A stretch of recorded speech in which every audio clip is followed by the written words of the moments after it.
তো অনেক দিন পর আজকে চিন্তা ভাবনা করেছিলাম যে রাতে ঘুড়ি উড়াবো। তো যেই চিন্তা সেই কাজ। আজকে বিকেল 5টার দিকে ঘুড়ি উড়াইছি।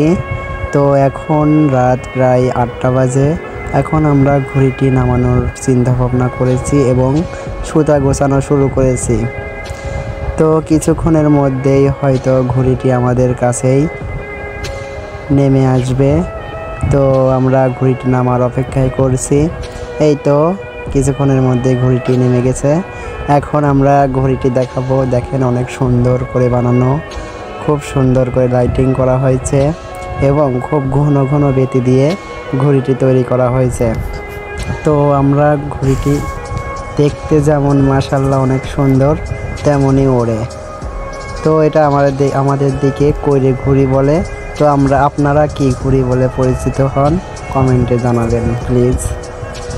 অবশ্যই জানাবেন আপনাদের দিকে কি ঘুড়ি নামে পরিচিত। তো দেখেন লাইটিং করা অবস্থায় ঘুড়িটি দেখতে অনেক সুন্দর লাগছে। তো আপনারা ঘুড়ি কি কখনো উড়াইছেন?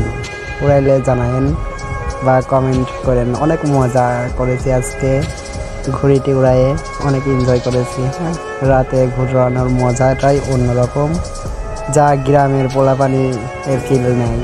শহরের পোলাপান হয়তো তেমন মজাটা বোঝে না। তো আমরা ঘুড়িটি এখনই ক্লোজ করে ফেলবো। আমরা ঘুড়িটির বাঁক দেওয়া আছে, বাঁকটা খুলে ফেলবো।